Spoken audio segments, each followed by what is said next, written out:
Hi, I'm Nikki from Little Ones, and today I'm going to be talking to Jen Knops.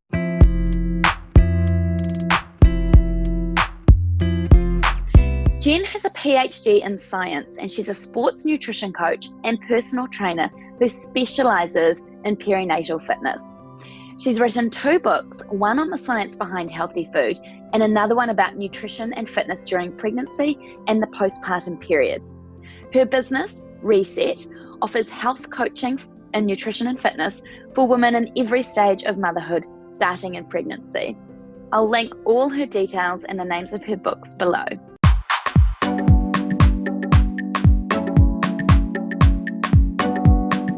Today we're going to be talking about fitness during pregnancy and postnatal. We'll be focusing on why it's important to exercise when you're pregnant, what kind of exercise you can do, how to strengthen your pelvic floor, how to help with diastasis recti, and then looking at what you can do after you've had the baby to get back into some exercise, which is really good for your physical health, but also your mental health.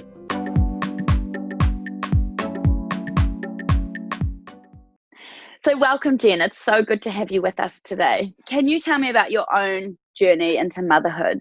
What was easy? What did you find challenging? Yeah. So I got pregnant when I was 30. I'm 31 now. So my daughter is 6 months. And it was a pretty easy pregnancy, fast and furious birth. And motherhood, I always say, like, it's magical, but it's not easy. No. It is not easy.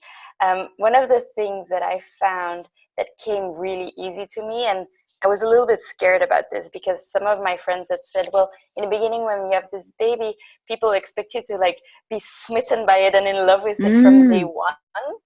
And so I was a bit scared I wouldn't have that, but that actually came really easy. Like, I was so in love from day one with this little bundle of joy. But that's equally one of the things that I find really hard, because that love is so big. It's really difficult to like let go and to let other people take care of her, or that's something that I find really, really difficult.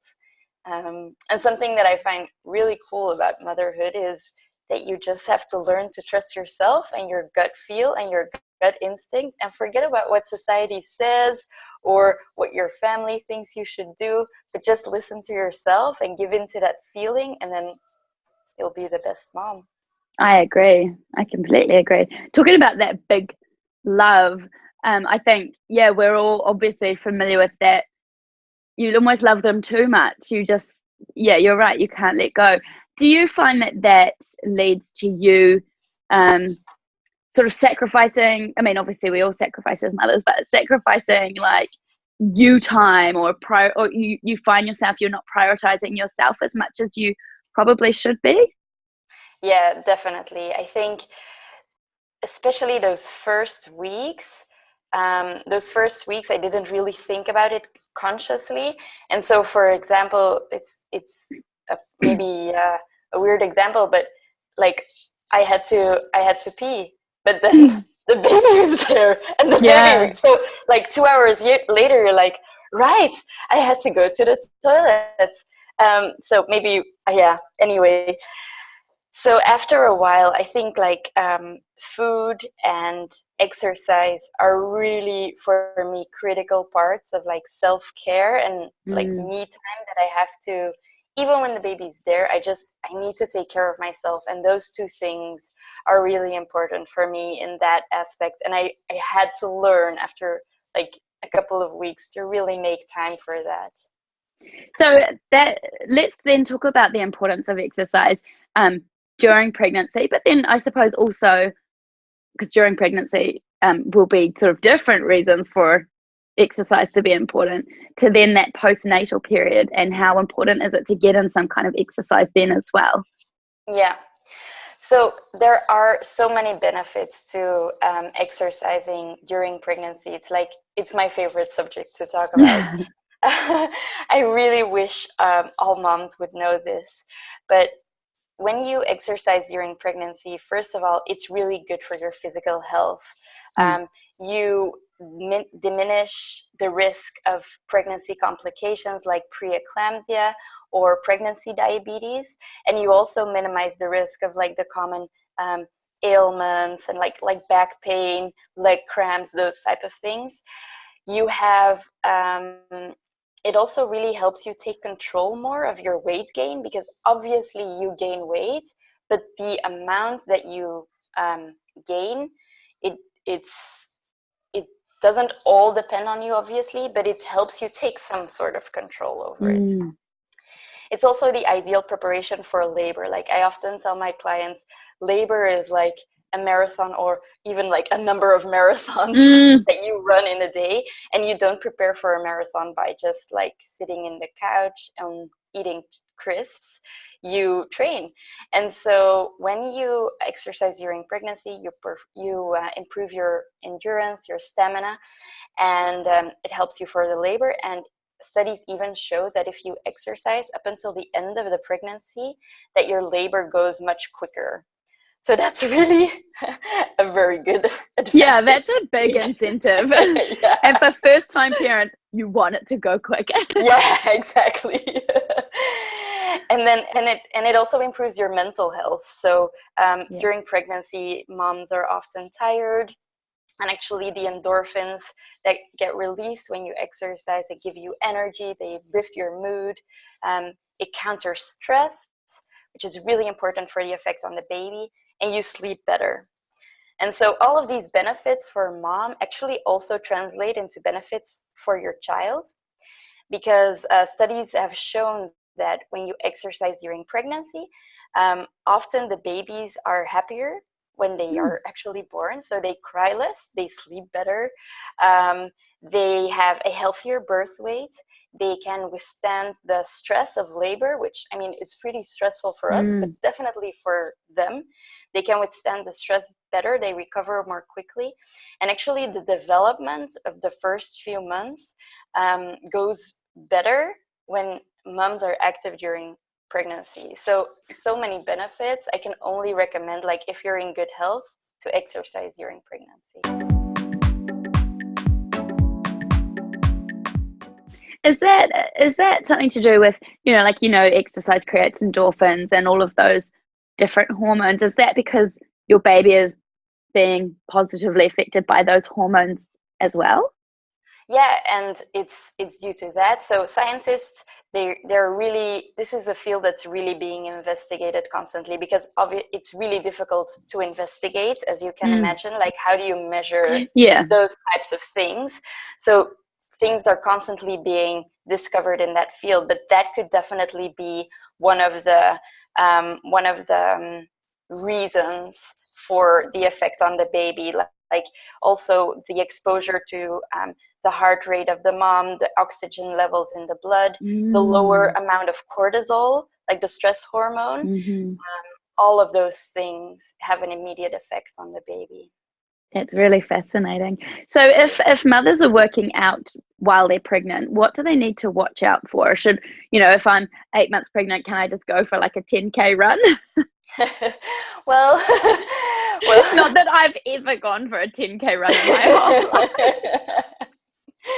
Well, so I think if you can definitely start exercising when you're pregnant, but safe exercises to start when you're pregnant are walking and swimming. Like, those are low impact exercise that you can that are gentle for your body, and you can definitely start. Always consult your healthcare provider before you start exercise. Like, if you want to pick something up in month 6 of pregnancy, always talk to your doctor about these things, because sometimes you have complications that it will inhibit you from doing those things.